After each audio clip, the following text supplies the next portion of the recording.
따뜻한 오후 4시, 편의점에 60대 중반으로 보이는 여성이 들어왔다. 그녀는 깔끔하게 차려입었지만 얼굴에는 깊은 슬픔이 서려 있었다.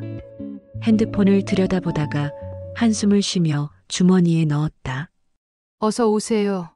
아, 네. 여성은 작게 대답하며 진열대를 둘러보았다. 하지만 아무것도 짚지 않고 그냥 서 있었다. 할머니는 그녀가 무언가 사러 온 게 아니라는 걸 직감했다.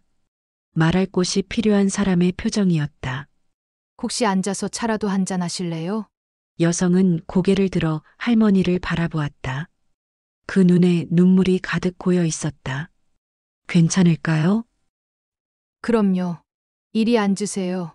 여성은 의자에 앉자마자 핸드폰을 꺼내 화면을 켰다. 카카오톡 대화창이었다. 할머니가 따뜻한 유자차를 건네자 그녀는 두 손으로 받아들었다. 할머니, 딸이 있으세요? 있었어요. 지금은 하늘나라에 있지만 아, 죄송해요. 괜찮아요. 오래전 일이에요. 왜요? 따님 때문에 고민이세요? 여성은 고개를 끄덕이며 핸드폰을 할머니에게 보여줬다. 대화창에는 그녀가 보낸 메시지들만 가득했다. 답장은 거의 없었다. 제 딸이에요. 35살 살. 결혼해서 애들 키우고 있어요. 할머니는 편의점 한 곳에 있는 안내판을 가리켰다. 심리 상담해주는 편의점 할머니의 우당탕탕 상담소 무료입니다. 단 바쁠 때는 상담 못합니다. 한가할 때는 가능. 순간 여성의 눈이 반짝거렸습니다. 그리고 조심스럽게 자신의 이야기를 시작했다. 여성은 자신을 영숙이라고 소개했다. 65세. 남편과 사별한 지 3년이 됐다. 딸 하나, 아들 하나를 키웠는데 특히 딸과는 친했다고 했다. 어렸을 때는 정말 친했어요. 딸이 학교 끝나면 제일 먼저 저한테 전화했어요. 엄마, 오늘 이런 일 있었어 하면서요. 제 친구 같았어요. 영숙은 유자차를 한 모금 마시고 이어갔다. 결혼하고 나서도 처음 몇 년은 괜찮았어요. 일주일에 한 번은 만나고 전화도 자주 하고. 근데 아이들 낳고 나서부터 점점 멀어지기 시작했어요. 어떻게요? 처음에는 바쁘니까 하고 이해했어요. 애들 키우면 바쁘잖아요. 근데 지금은 명절에만 봐요. 그것도 시댁 갔다가 오는 길에 잠깐. 영숙의 목소리가 떨렸다. 전화해도 엄마 바쁘니까 나중에 해요. 카톡 보내도 읽기만 하고 답이 없어요. 가끔 답장 와도 네, 알겠어요. 이런 것뿐이에요. 할머니는 조용히 물었다. 딸분한테 물어보셨어요? 왜 그러는지. 영숙은 고개를 저었다. 어떻게 물어봐요? 너 왜 엄마한테 전화 안 해? 라고 하면 그게 잔소리 아닌가요? 그럼 혹시 무슨 일이 있었나요? 싸우거나 그게요. 영숙은 잠시 망설이다가 말했다. 작년 추석 때요. 제가 딸한테 그랬어요. 손주들 옷 사주고 싶다고 백화점 같이 가자고. 딸이 뭐라고 했는데요? 엄마, 그냥 현금으로 줘. 내가 알아서 살게라고 하더라고요. 저는 그게 서운했어요. 손주들이랑 시간 보내고 싶었는데 영숙의 눈에 눈물이 고였다. 그래서 제가 엄마는 돈 주는 기계냐고 했어요. 그랬더니 딸이 엄마가 그렇게 생각하면 안 받을게라고 하면서 화내고 가버렸어요. 그 뒤로요? 연락이 뚝 끊겼어요. 제가 전화해도 안 받고 문자 보내도 답 없고 한 달쯤 지나서 제가 딸 집으로 찾아갔어요. 영숙은 손수건으로 눈물을 닦았다. 딸이 문 열어주긴 했는데 표정이 안 좋더라고요. 엄마 왜 왔어? 미리 연락하지라고 해서 제가 연락해도 답 안 하잖아라고 했죠. 그래서요? 딸이 그러더라고요. 엄마는 맨날 잔소리만 해. 이래라 저래라. 나도 애 키우느라 힘든데 엄마까지 신경 쓰기 힘들어. 시어머니도 챙겨야 하고 회사 일도 힘들고 애들도 손이 많이 가는데 엄마가 자꾸 외롭다고 보고 싶다고 하면 부담되라고. 영숙의 목소리가 떨렸다. 저는 그 말 듣는데 가슴이 무너지는 것 같았어요. 내가 언제 잔소리했나? 딸 힘들까봐 오히려 참았는데. 할머니는 조용히 고개를 끄덕였다. 혹시 평소에 어떤 말씀 많이 하셨어요? 영숙은 잠시 생각했다. 그냥 엄마 마음에서요. 애들 옷 따뜻하게 입혀라. 밥 잘 챙겨 먹어라. 너무 무리하지 마라. 시댁 눈치 보지 마라. 이런 거요. 그게 잔소리인가요? 딸 입장에서는 그렇게 들렸나 봐요.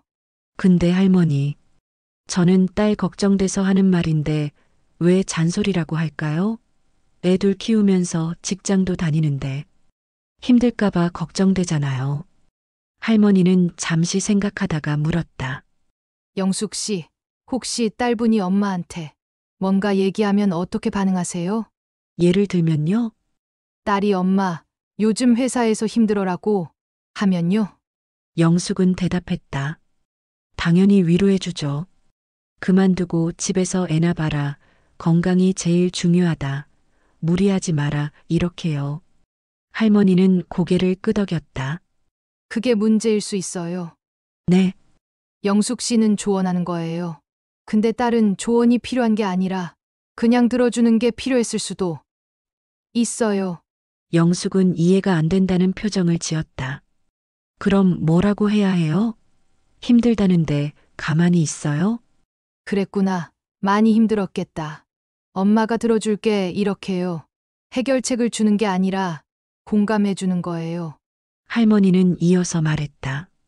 그리고 영숙 씨, 딸은 엄마 없이도 살 수 있는 어른이에요. 근데 영숙 씨는 아직도 딸을 아이처럼 대하는 거 아닐까요? 영숙의 눈에 다시 눈물이 고였다. 그럼 저는 어떻게 해야 해요? 딸이 멀어지는 걸 그냥 봐야 해요? 멀어지는 게 아니에요. 관계가 변하는 거예요. 엄마 딸에서 어른으로요. 할머니는 메모지를 꺼냈다. 영숙 씨, 이것부터 해봐요. 근데 쉽지 않을 거예요. 딸과의 관계 회복을 위한 방법. 일주일에 한 번만 연락 메일은 부담. 조언하지 않기 듣기만 하기. 손주 양육에 간섭하지 않기. 딸의 선택 존중하기. 내가 알아서 잘하겠지라는 신뢰 표현. 이게 효과가 있을까요? 바로는 안 될 거예요.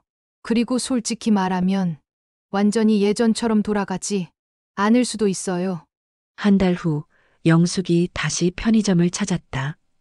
이번에는 표정이 더 어두웠다. 할머니, 한 달 동안 참았어요. 연락 안 했어요. 어떻게 됐어요? 영숙은 자리에 앉으며 한숨을 쉬었다.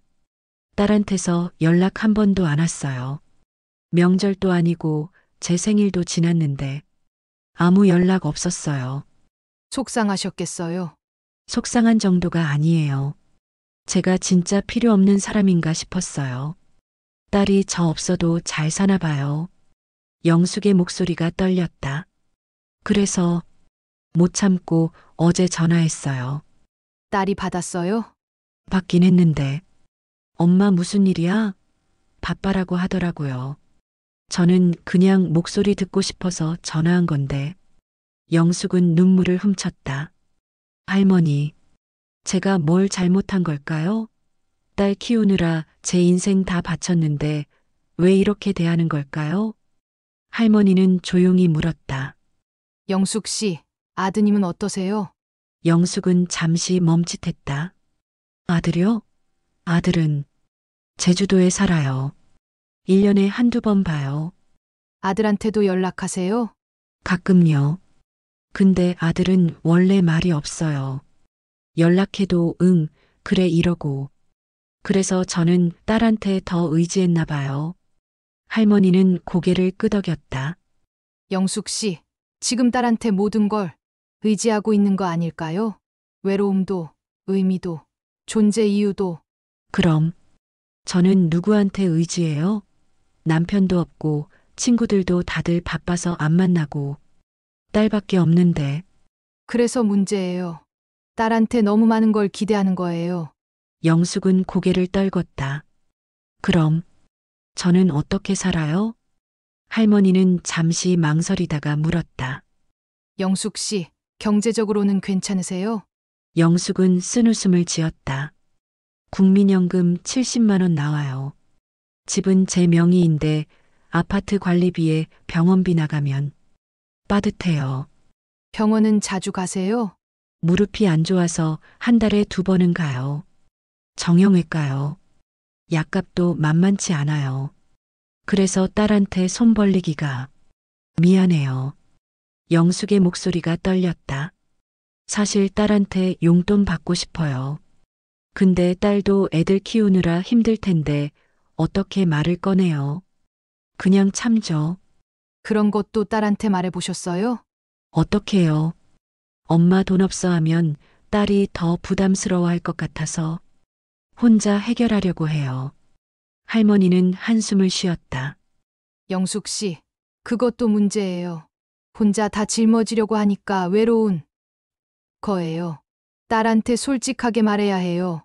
경제적으로 힘들다는 것도, 외롭다는 것도 근데 짐이 되기 싫어요. 이미 짐이 돼요. 영숙 씨가 아무 말 안 해도 딸은 알아요. 엄마가 힘들다는 걸. 근데 엄마가 말을 안 하니까 어떻게 도와줘야 할지 모르는 거예요. 2달 후 영숙이 다시 편의점을 찾았다. 이번에는 표정이 조금 나아 보였다. 할머니, 복지관에 가봤어요. 어떻게 됐어요? 영숙은 자리에 앉으며 한숨을 쉬었다. 첫날 가서 도망쳤어요. 왜요?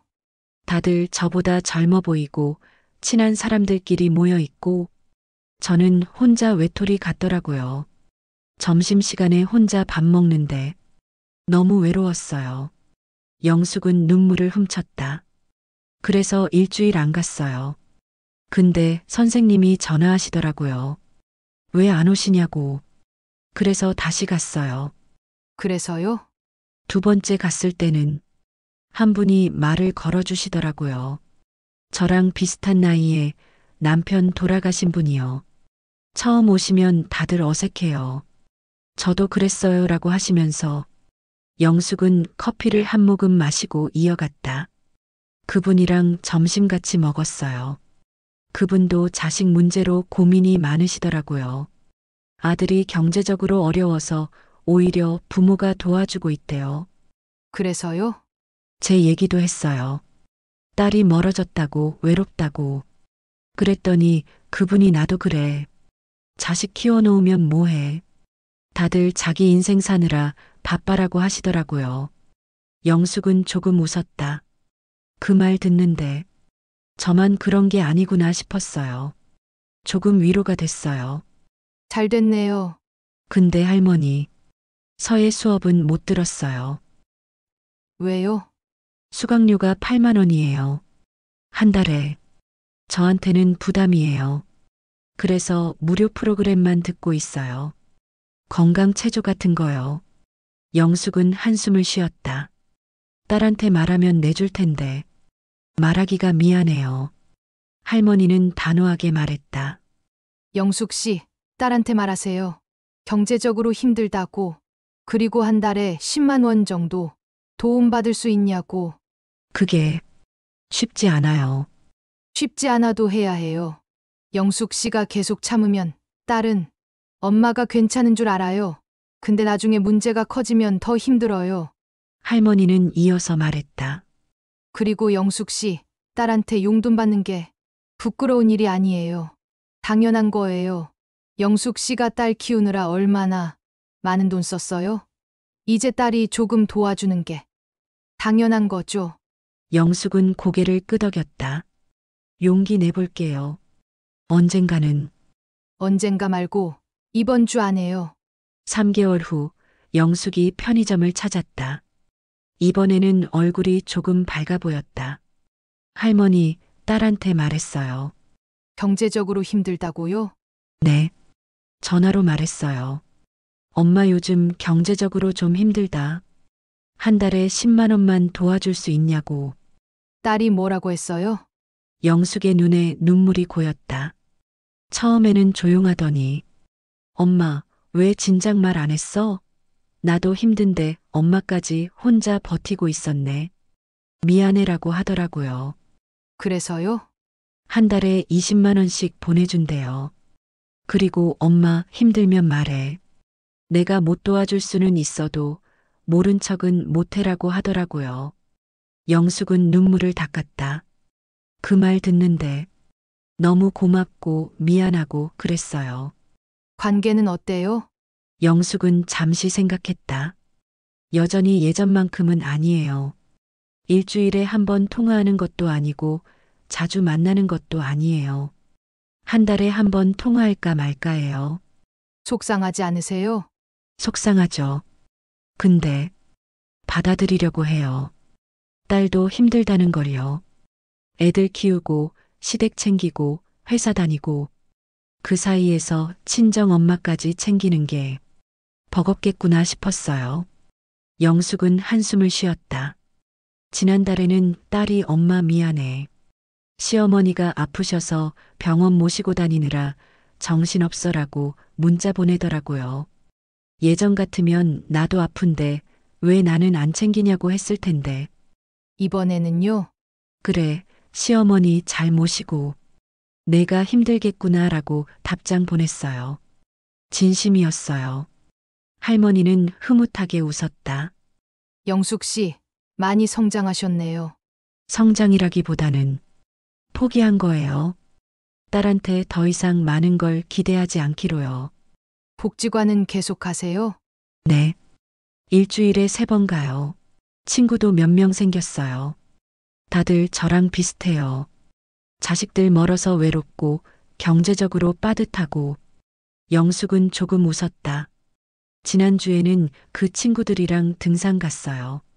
무릎이 아파서 중간까지만 갔는데 그래도 즐거웠어요. 저에는요? 아직 못 들었어요. 돈이 아까워서요. 딸이 용돈 보내주긴 하지만 그거 쓰기가 아까워요. 혹시 몰라서 모아두고 있어요. 무슨 혹시요?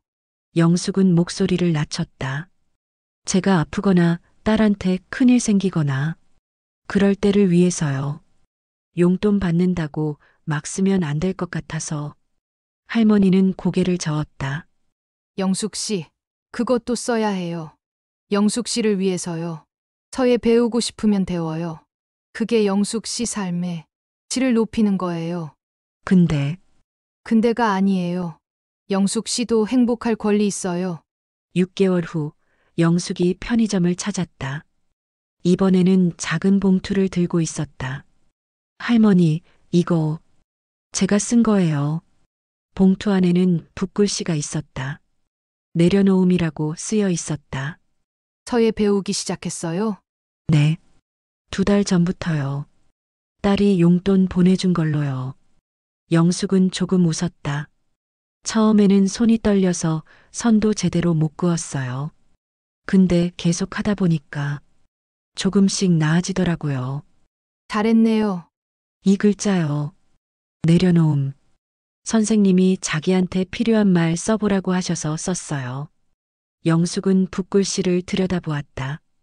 딸에 대한 기대를 내려놓고 예전 관계에 대한 미련을 내려놓고 그래야 제가 덜 힘들 것 같아서요. 딸과의 관계는 어때요? 영숙은 한숨을 쉬었다. 여전히 멀어요. 한 달에 한두 번 통화하고 석 달에 한 번 만날까 말까해요. 명절 때는 오는데 3시간 정도 있다가 가요. 속상하시겠어요. 속상하죠. 근데 이게 현실인가 봐요.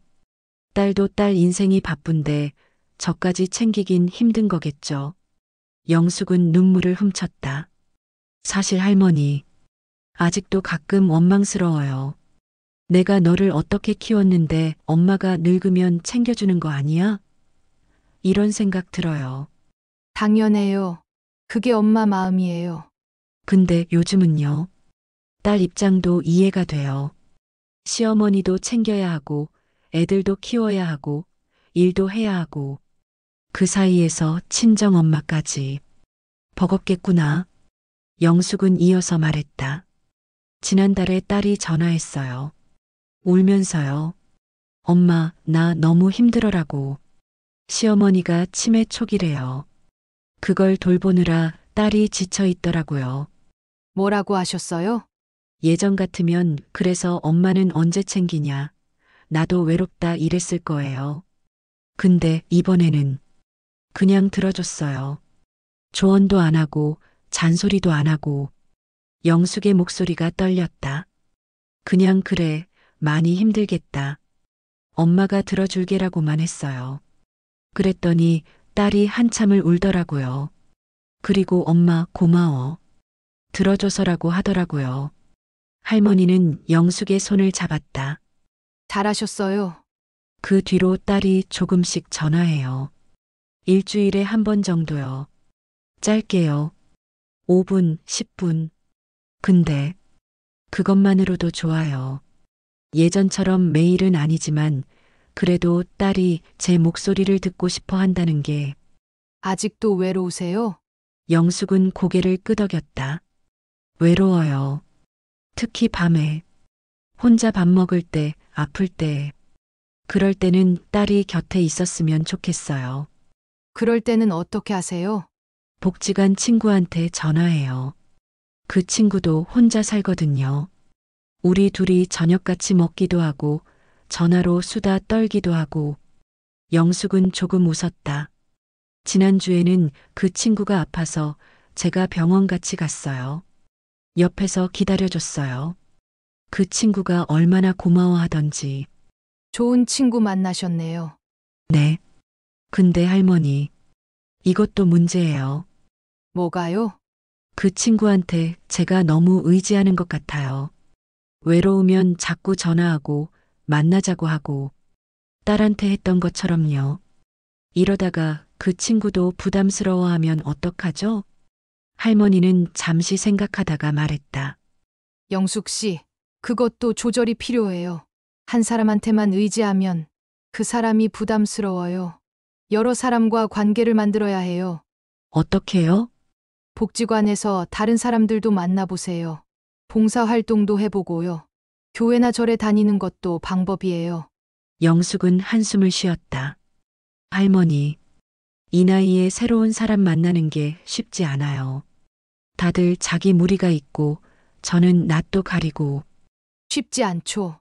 근데 안 하면 계속 외로워요. 영숙은 고개를 끄덕였다. 그리고 영숙 씨, 혹시 재혼 생각해 보신 적 있어요? 영숙은 깜짝 놀란 표정을 지었다. 재혼이요? 이 나이에요? 왜 안 돼요? 65세면 아직 20년은 더 사실 텐데 혼자 사시려고요? 근데 딸이 뭐라고 할까요? 아버지 돌아가신 지 3년밖에 안 됐는데. 할머니는 고개를 저었다. 그것도 딸 눈치 보는 거예요. 영숙 씨 인생이에요. 딸이 허락해야 사는 게 아니에요. 영숙은 한참을 생각했다. 사실 복지관에 한 분이 계세요. 70세 남자분인데 아내 돌아가신 지 5년 됐대요. 저한테 관심 있으신 것 같아요. 어떠세요? 솔직히 나쁘지 않아요. 그분도 외롭고 저도 외롭고 같이 있으면 편해요. 근데 근데요. 딸한테 말할 용기가 안 나요. 엄마가 재혼한다고 하면 딸이 어떻게 생각할지. 할머니는 단호하게 말했다.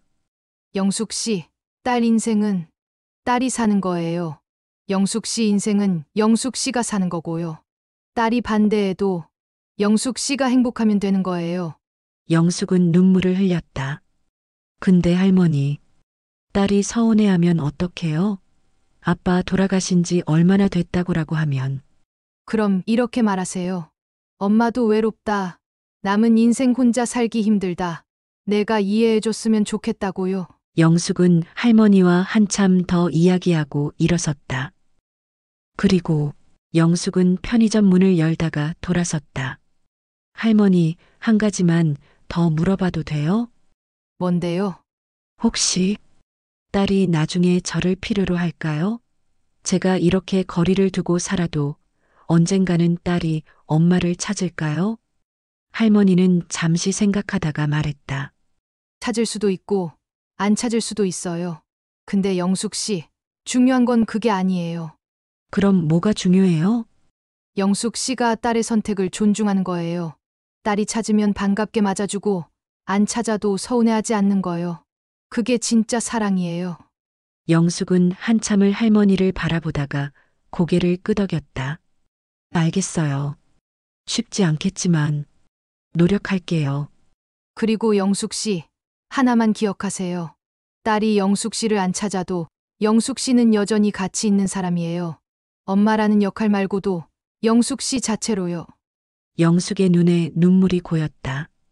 고맙습니다, 할머니. 영숙이 떠난 후 할머니는 창밖을 잠시 보았다. 할머니는 생각했다. 평생 자식을 위해 살았는데 자식은 멀어지고 외로운 노년을 자식이 채워주길 바라지만 자식에게는 자식의 삶이 있고 그 사이에서 얼마나 많은 부모들이 상처받고 외로워하는가. 영숙은 용기를 냈다. 딸을 내려놓는 용기를, 그리고 자신의 삶을 사는 용기를. 쉽지 않은 선택이었다. 앞으로도 외로운 날이 많을 것이고 딸이 그리운 날도 많을 것이다. 하지만 적어도 이제는 알았다. 딸에게 매달리는 것이 답이 아니라는 것을. 에필로그 6개월 후 영숙이 다시 편의점을 찾았다. 이번에는 혼자가 아니었다. 딸과 손주 둘이 함께였다. 할머니, 오랜만이에요. 어머, 영숙 씨, 이게 누구예요? 제 딸이에요. 그리고 손주들이고요. 할머니한테 인사드리고 싶다고 해서요. 딸이 공손하게 인사했다. 안녕하세요. 어머니한테 많이 들었어요. 정말 감사드려요. 내가 뭘 했다고? 어머니가 많이 변하셨어요. 예전에는 항상 너 챙겨야지 하시면서 제 일에 간섭하셨는데 요즘은 당신 일에 더 집중하시고 그게 보기 좋아요. 딸은 조금 웃으며 말했다. 그리고 죄책감도 덜 들어요.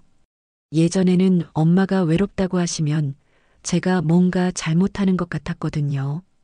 근데 요즘 엄마는 당신 친구들도 있고 취미도 있고 저 없어도 괜찮으신 것 같아서 오히려 마음이 편해요. 영숙이 딸을 바라보며 말했다. 너한테 부담 줘서 미안했어. 엄마가 너무 너한테만 의지했나 봐. 괜찮아요, 엄마. 저도 미안해요. 좀 더 연락할 걸. 아니야. 너 바쁜 거 엄마가 이해해. 이제는 딸은 영숙의 손을 꼭 잡았다. 그래도 이제는 좀 더 자주 올게요. 엄마가 저한테 부담 안 주시니까 오히려 제가 보고 싶더라고요. 할머니는 그 모습을 보며 흐뭇하게 웃었다. 손주들은 과자를 고르느라 바빴고 영숙과 딸은 나란히 서서 조용히 대화했다. 예전처럼 매일 통화하는 사이는 아니었다. 하지만 만났을 때 서로 편안하고 서로를 존중하는 사이가 됐다. 할머니, 저희 가봐야 해요. 애들 학원 가야 해서요. 그래요. 조심히 가요. 영숙이 마지막으로 할머니를 안으며 작게 속삭였다. 할머니, 완벽하지는 않아요. 여전히 가끔 외롭고 딸한테 전화하고 싶고, 근데 견딜만 해요. 제 삶이 있으니까요. 그거면 됐어요. 완벽할 필요 없어요. 가족이 떠난 후 편의점은 다시 고요해졌다. 할머니는 영숙이 선물했던 붓글씨를 바라보았다. 내려놓음이란 글이 영숙의 확고한 변화를 말하는 것 같이 보였다. 내려놓는 게 참 어렵지. 특히 자식은. 할머니는 생각했다. 평생 자식을 위해 살았는데 그 자식을 내려놓으라니. 쉬운 일이 아니었다. 하지만 그게 자식을 위하는 길이었다. 그리고 자신을 위하는 길이기도 했다. 영숙은 딸을 내려놓으면서 자신을 찾았다. 엄마라는 역할 말고 영숙이라는 한 사람으로서의 자신을. 서예도 하고 친구도 만나고 봉사도 하면서 그리고 그렇게 자신의 삶을 살게 되니 오히려 딸과의 관계도 좋아졌다. 역설적이지만 그게 관계의 진실이었다. 너무 붙잡으려 하면 멀어지고 놓아주면 돌아온다. 모든 관계가 그렇듯이 할머니는 미소 지었다. 부모도 배워야 해. 자식 키우는 법 말고 자식 놓아주는 법을. 편의점의 따뜻한 불빛은 오늘도 누군가의 배움을 비추고 있었다. 내려놓음의 지혜를, 거리의 미학을, 그리고 진짜 사랑의 의미를. 사연 함께 해주셔서 감사합니다. 할머니의 우당탕탕 살아가는 이야기 다음에는 다른 이야기에서 만나요.